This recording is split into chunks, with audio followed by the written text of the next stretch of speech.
সংসদ সদস্যরা কার্যত দলের মধ্যে কখনোই স্বাধীন ছিলেন না। তারা স্বাধীনভাবে কথা বলতে পারে না, পার্লামেন্টে দলের বিরুদ্ধে ন্যায়সঙ্গত বক্তব্য দিতে পারে না। কারণ বাধা হলো সংবিধানের ৭০ অনুচ্ছেদ। দলের বিরুদ্ধে কথা বললে যদি সেটি ন্যায়সঙ্গত হয়, আইনসঙ্গত হয়, জনস্বার্থে হয়, দেশের সমস্ত মানুষও তার পক্ষে থাকে, তাতেও লাভ নেই। কারণ দলের বিরুদ্ধে কথা বললে, দলের বিরুদ্ধে ভোট দিলে তার সংসদ সদস্যপদ খারিজ হয়ে যাবে। এই যে ৭০ অনুচ্ছেদ, এটা এক ধরনের কালাকানুন। এই ৭০ অনুচ্ছেদ বাতিলের দাবি সেই কবে থেকে আজ পর্যন্ত হয়নি।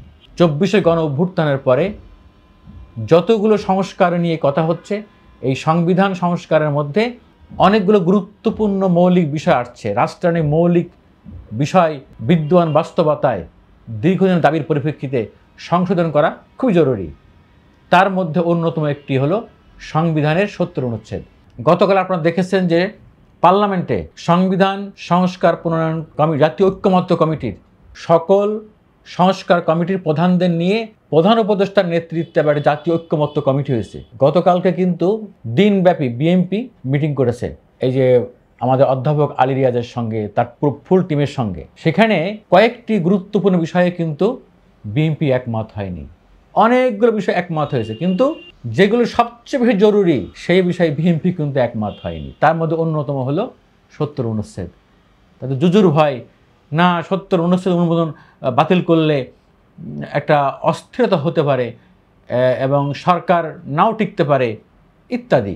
প্রথমে দেখে আসি যে বিএনপি পক্ষ থেকে কালকে কি বলা হয়েছে। কালকে বলা হয়েছে, আগে দ্বিমত ছিল, গতকাল আলোচনার পর বিএনপি একমত হয়েছে। এমন কোনো বিষয় আছে কিনা সাংবাদিকদের এমন প্রশ্নের জবাবে সালাউদ্দিন আহমেদ বলেন, মানে বিএনপির স্থায়ী কমিটির সদস্য সালাউদ্দিন আহমেদ, তিনি বলেন অনেক বিষয় আছে, এগুলো কম্পাইল করে আমরা জানাবো। সংবিধানের ৭০ অনুচ্ছেদ সংশোধন করে বিল ছাড়া অন্য সব ক্ষেত্রে মত দেওয়ার ক্ষেত্রে সংসদ সদস্যরা সম্পূর্ণ স্বাধীন থাকবেন। সংস্কার কমিশনের এই সুপারিশের সঙ্গে বিএনপি পুরোপুরি একমত নয়। এ বিষয়ে সালাউদ্দিন বলেন, তারা সংবিধানের ৭০ অনুচ্ছেদ নিয়ে মতামত দিয়েছেন, কমিশনও তাদের মতামত জানিয়েছে। কতটুকু গ্রহণ করা হবে তা পরবর্তী সময়ে দেখা যাবে। তিনি বলেন, অর্থ বিল ছাড়া অন্য সব ক্ষেত্রে স্বাধীনতা দেওয়া হলে সরকারের স্থায়িত্ব থাকবে না। এটাই ইম্পর্টেন্ট, কিন্তু মানে ওটাই বলছে কিন্তু যে অর্থ বিল ছাড়া অন্য সব ক্ষেত্রে স্বাধীনতা দেওয়া হলে সরকারের স্থায়িত্ব থাকবে না, রাষ্ট্র পরিচালনার ক্ষেত্রে ব্যাপক বাধা আসতে পারে। তাই তারা বলেছেন, অর্থ বিল, সংবিধান সংশোধন বিল, আস্থা ভোট এবং জাতীয় নিরাপত্তা বিধান সংশ্লিষ্ট বিষয় বাদে সংসদ সদস্যরা বাকি সব বিষয়ে আলোচনা করতে পারে। অর্থাৎ দল যদি ভুলও করে, দলের বিরুদ্ধে কথা তারা আসলে বলতে পারবে না।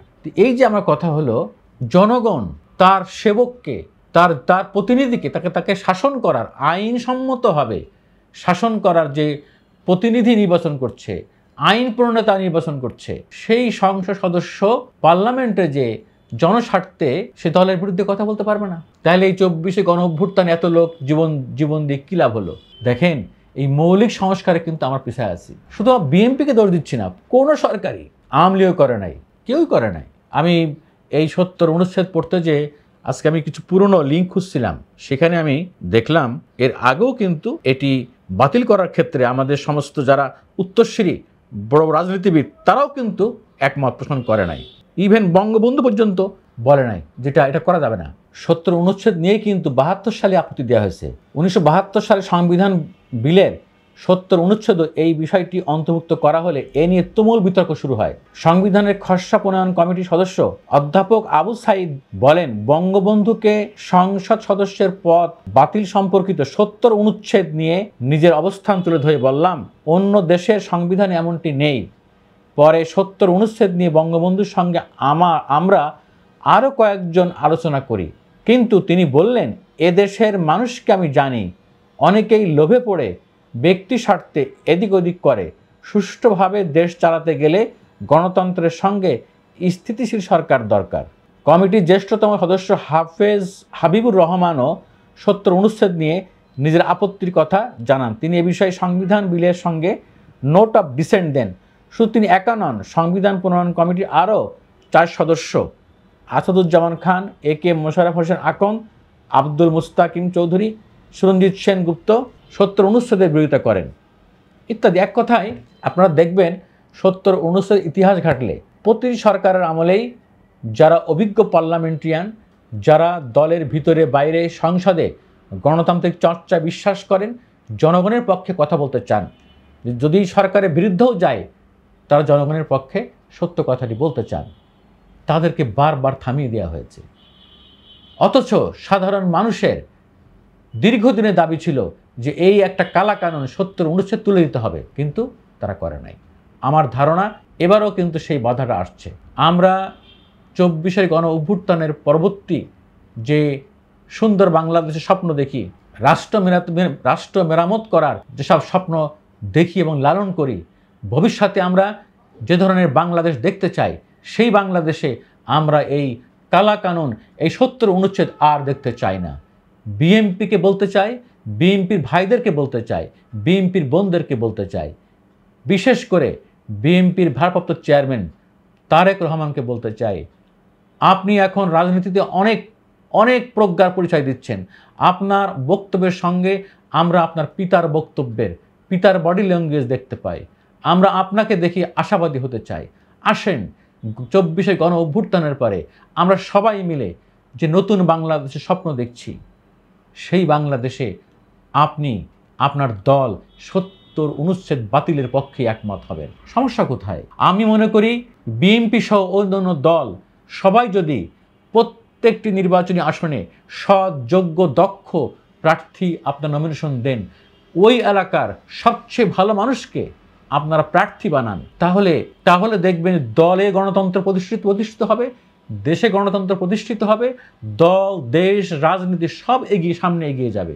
একদিনে সব হবে না। আপনার দলে ভালো প্রার্থী নমিনেশন দেন, ভালো প্রার্থীকে মানুষ ভোট দিবে, সেই সব লোক, ওই সব ভালো মানুষেরা সংসদে গেলে আমরা ভালো ভালো জনস্বার্থের আইন পাশ করাতে পারবো।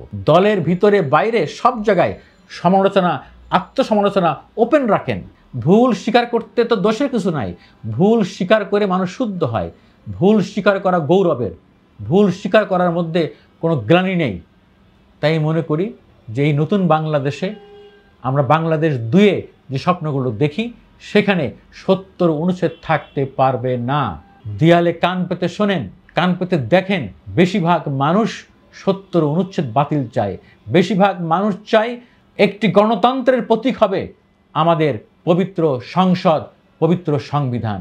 সংসদে সংসদ সদস্যরা সাহসের সঙ্গে বুক ফুলিয়ে তারা দেশের জনগণের পক্ষে অবস্থান নিয়ে সত্য কথা বলবে, জনগণের পক্ষে তারা আইন প্রণয়ন করবে। সংসদ সদস্যরা সত্যি অর্থে আইন প্রণেতা হবে এবং ক্যাবিনেটে দলের মন্ত্রিসভায় যেসব সদস্য যা ভুল করবে, একটি সরকারি দলের সরকার পরিচালনা করতে গিয়ে যেখানে যত ধরনের ভুল ভ্রান্তি হবে, তার প্রত্যেকটা ভুল ভ্রান্তির বিরুদ্ধে যাতে দলের এমপিরা কথা বলতে পারে, সেই অবাধ স্বাধীনতা দিতে হবে। আরেকটি কথা বলতে চাই, আমি মনে করি যে আপনার দল থেকে নমিনেশন দিলেও একজন সংসদ সদস্য যদি পদত্যাগ করেন দল থেকে, তার পার্লামেন্টশিপ যাওয়া উচিত না, কারণ তাকে ভোট দিয়েছে ওই এলাকার মানুষ। বরঞ্চ আপনারা একটা জিনিস করতে পারেন, আপনার দলের সংসদ সদস্যরা কিছু ক্ষেত্র তৈরি করেন যেখানে প্রধানমন্ত্রীর বিরুদ্ধে অনাস্থা প্রস্তাব দিতে পারবে না, সেটা করেন। কিন্তু আর সব বিষয়ে আপনারা ফ্লোর ওপেন রাখেন, যাতে আপনাদের সরকারের স্থায়িত্ব নষ্ট না হয়, এটা করেন। বাট আর একটা জিনিস ওপেন রাখতে হবে, যে দলের যদি বেশিরভাগ সদস্য প্রধানমন্ত্রীর বিরুদ্ধে অনাস্থা দেয়, তাহলে কিন্তু প্রধানমন্ত্রী থাকতে পারবে না। এই ধরনের গণতান্ত্রিক চর্চা আমাদের দরকার। যে কথাটি বারবার আমি বলে আসছি, আপনারা আল্লাহর রাস্তে এই প্র্যাকটিসটা শুরু করেন, সেটা হলো দলের কমিটি গঠনের ক্ষেত্রে। যেই দিন থেকে আমি মনে করি দলের মাঠ পর্যায়ের কমিটি গঠন থেকে, একেবারে ইউনিয়ন কমিটি থেকে জাতীয় কমিটি পর্যন্ত আপনারা গোপন ব্যালটের মাধ্যমে কমিটি নির্বাচন করতে পারবেন, আমি মনে করি সেই দিন আর আপনাদের এই সব সমস্যা থাকবে না। সেই দিন প্রত্যেকটা দলে, বিএনপি সহ প্রত্যেকটা দলে সত্যিকারে গণতন্ত্র প্রতিষ্ঠিত হবে। আর দলের মধ্যে যদি গণতন্ত্র প্রতিষ্ঠিত হয়, দলের মধ্যে যদি এই ধরনের যোগ্য দক্ষ লোককে বেছে নেওয়ার এই প্রক্রিয়া চালু হয়, তখন দেখবেন যে আপনাদের এই পার্লামেন্টে 70-79 থাকলো কি থাকলো না এটি আপনাদের বাধা হবে না। আসেন, আর কত, 54 বছর তো আমাদের পার হয়ে গেল। একটি দেশের জন্য কম সময় না।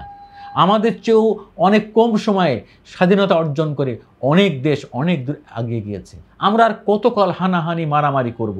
আমরা আর কতকাল এইসব হালুয়া রুটি ভাগ করার জন্য, ক্ষমতায় যাওয়ার জন্য, ক্ষমতায় থাকার জন্য আমরা কিভাবে আর নিজেদের ক্ষতিগ্রস্ত করব? আমরা তো জাতি হিসাবে ধ্বংস হয়ে যাচ্ছি। বিশ্বের বুকে আজ আমাদের কোথায় দাঁড়িয়ে থাকার কথা? অথচ এই রাজনৈতিক স্বার্থ, দলাদলি, হানাহানি, মারামারি, একদল ক্ষমতায় গেলে আর সে নামতে চায় না, সে যেভাবে ক্ষমতায় থাকতে চায় তাকে টেনে হিসড়ে নামাতে হয়। এই কালচার থেকে বেরিয়ে আসেন। আর আমি মন্ত্রী হলে, এমপি হলে আমি লুটপাট করে আমি অগাধ সম্পদের মালিক হব, এই সংস্কৃতি থেকে বেরিয়ে আসেন। তাহলে দেখবেন 70-79 সহ কোনো কিছুই আমাদের বাধা হবে না। আমরা আশা করতে চাই, বিশ্বাস করতে চাই, জাতীয় ঐক্যমত্য কমিটির সঙ্গে আপনাদের বৈঠক হচ্ছে। আপনারা সেই বৈঠকে জনপ্রত্যাশা অনুযায়ী ভূমিকা পালন করবেন। জনগণ যেভাবে সংস্কার চায় আপনারা তার পক্ষে থাকেন, জনগণের পক্ষে থাকেন, দেখবেন জনগণও আপনাদের পক্ষে থাকবে। আল্লাহ হাফেজ।